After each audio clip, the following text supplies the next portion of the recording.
சிங்கார சென்னை என்று பெருமைப்பட்டு கொண்டாலும் இந்த சென்னை பல சோக மனிதர்களை தன்னகத்தே கொண்டுள்ளது. நூற்றாண்டுகளை கடந்து சென்னையில் வாழும் மக்கள் தங்குவதற்கு கூட வீடு இல்லாமல் வாழும் அவலத்தை விவரிக்கிறது இந்த செய்தி தொகுப்பு. எழும்பூர் ரயில் நிலையம், எழும்பூர் நீதிமன்றம், கண் மருத்துவமனை, குழந்தைகள் மருத்துவமனை, கன்னிமரா நூலகம் என சென்னையின் பல முக்கியமான அடையாளங்களை அருகில் வைத்திருக்கும் சிறிய பகுதிதான் புதுப்பேட்டை. இப்படி பல அடையாளங்கள் இருந்தாலும் கூட அடையாளம் இல்லாமல் அகதிகளைப் போல வாழும் மக்களும் இந்த புதுப்பேட்டையில் இருக்கவே செய்கிறார்கள். அதாவது புதுப்பேட்டை ஐயாசாமி சாலையில் 100 ஆண்டுகளுக்கும் மேலாக வசித்து வந்தாலும் தங்க முறையான வீடு இல்லாமல் தவிக்கிறார்கள் இந்த மக்கள். இந்த மழைநீர் வெடிக்கால்வாவுடைய சேரெல்லாம் அள்ளி போட்டு இருந்தாங்க. அது 2 வாரத்துக்கு மேலே ஆயிடுச்சு. இன்னும் கிளியர் பண்ணவே இல்லை.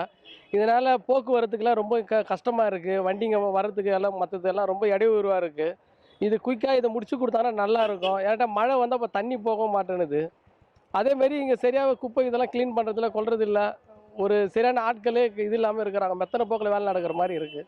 நாங்கள் பிள்ளைங்களை வச்சுக்கினா ரொம்ப அவஸ்தைப்படுறோம். தண்ணி, சேறு, காவா தண்ணி எல்லாமே உள்ளே வந்துடுது. படுக்க முடியல எங்களுக்கு பிள்ளைங்களை வச்சுன்னு. ரொம்ப சாக்கடை தண்ணியெல்லாம் உள்ளே வந்துடுது. காம்பினேஷன் புதுப்பேட்டை எங்களுக்கு வீடு தரேன்னு ஒன்றுமா கொடுக்கல. ஒன்றும் மழை வந்துட்டா வீட்டுக்குள்ளெல்லாம் தண்ணி பூந்துடும். எல்லாரையும் ஸ்கூலில் விடுவாங்க, போகிறவங்க போவாங்க. தண்ணியில் இருக்கிறவங்க நாங்கள் இருப்போம். அதேமாதிரி வெள்ளத்தில் பாதிக்கப்பட்டால் கவர்மெண்ட்டும் தரோம், பப்ளிக்கில் இருக்கிறவங்களும் தருவாங்க. நியூஸ் 7 தமிழின் செய்தியாளர் சாமுவேல் எபினேசர் தலைமையிலான குழு நேரில் சென்று மக்களிடையே கலந்துரையாடிய போது பொதுமக்களின் உண்மையான நிலை வெளிச்சத்திற்கு வந்தது. அரசு ஆதார், ரேஷன் கார்டுகளை வழங்கி இருப்பினும் வாழ்க்கையை மேம்படுத்தும் எந்த அடிப்படை நடவடிக்கையும் எடுக்கப்படவில்லை என்று அவர்கள் கூறுகின்றனர். மழை வெள்ளத்தில் வீடுகளில் இருந்த பொருட்களை இழந்து மீண்டும் மீண்டும் பொருளாதார பாதிப்பை சந்திப்பதே அவர்களின் வேதனை கலந்த சோக கதை. மழை வந்தால் தண்ணி எல்லாம் வீட்டு உள்ளே போயிடும். அதை மொண்டு ஊற்றிட்டு அப்புறம் தொடச்சிட்டு பார்த்தா அந்த ஓரமெல்லாம் சொரக்கும். அப்படியே தண்ணி படுக்க முடியாது. அப்புறம் ஃபுல்லாக வந்துடும். ஸ்கூலுக்கு எல்லாம் போவாங்க. ஸ்கூலுக்கு போனாலும் நாங்கள் போக மாட்டோம். இந்த பிள்ளைங்களை வச்சுன்னு இங்கே தான் நாங்கள் இருப்போம். வீடு ஃபுல்லாக தண்ணி வந்துடுது. தண்ணி வந்து நாங்கள் மொண்டு ஊற்றிட்டா கூட திருப்பியும் தண்ணி இன்னும் கொஞ்ச நேரம் வச்சா இன்னும் தண்ணி வந்துடுது. அதெல்லாம் நாங்கள் ரெடி பண்ணி வச்சாலும் மறுபடியும் இன்னொரு மழையில் வந்து எல்லாம் போயிடுது. இப்படியே இருந்தால் எங்களுக்கு என்னதான் எப்போதான் ஒரு நல்ல ஒரு இது கிடைக்கும். எங்களுக்கு கோயத்தோப்பில் வீடு கட்டுறாங்க, அங்கே ஒரு இடம் கொடுக்கலாம் எங்களுக்குன்னு ஒதுக்கி. ஆனால் இங்கே கூட கட்டி கூட நீங்கள் கொடுக்கலாம். கேட்டால் காவா அப்படின்னு சொல்கிறாங்க. காவாவில் பாத்ரூமு கட்டுறாங்க, இவ்வளோ பெரிய பில்டிங் கட்டிக்கிறாங்க. இதெல்லாம் காவா இல்லையா? நாங்கள் கேட்டால் மட்டும் காவா. வீடுகள் இல்லாமல் சாலை ஓரங்களில் வசிப்பதால் நிவாரண உதவிகள் கூட தங்களுக்கு முறையாக கிடைப்பதில்லை என்பது அவர்களின் ஆதங்கம். அரசியல் கட்சிகள் தேர்தல் நேரத்தில் மட்டுமே வந்து வாக்கு கேட்கின்றனர்.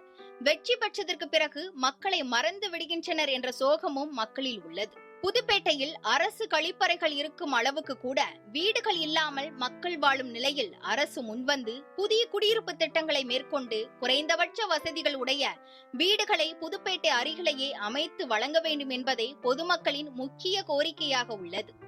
இங்க மழை வந்தாலே எல்லாருக்குமே பிரச்சனை தான். காவா தண்ணி, அந்த தண்ணி, இந்த தண்ணி எல்லாமே உள்ள வந்துடுது. நல்லா வசதியாக இருக்கிறாங்க அவங்களாம். அவங்க தண்ணிங்களெல்லாம் இப்படி அனுப்பி விட்டுறாங்க. அவங்களுக்கு தான் எல்லாமே முயற்சி எடுக்கிறாங்க. அவங்க வீட்டில் ஒரு தண்ணி போனால் உடனடியாக வராங்க எல்லாம். ஆனால் அதே நாங்கள் தண்ணியிலே மெதிக்கினதா கூட சரி, என்னம்மா அவங்களுக்கு ஏற்றது ஒரு பன்னோ பிஸ்கட்டோ கொடுத்துட்டு போயினுக்கிறாங்க. நாங்கள் இன்ன வரைக்கும் 50 வயசு ஆகிப்போச்சு. எங்களுக்கும் தலைமுறை நாங்களும் இங்கே தான் லோல் பண்ணி கிடக்கிறோம். இன்னும் முக்கால்வாசி தண்ணி உள்ள குட்டியெல்லாம் நாங்களும் இது உள்ள தான் போட்டு நாங்கள் தான் இருக்கிறோம். இது உள்ள தான் கிடக்கிறோம். வேறு வழி இல்லை.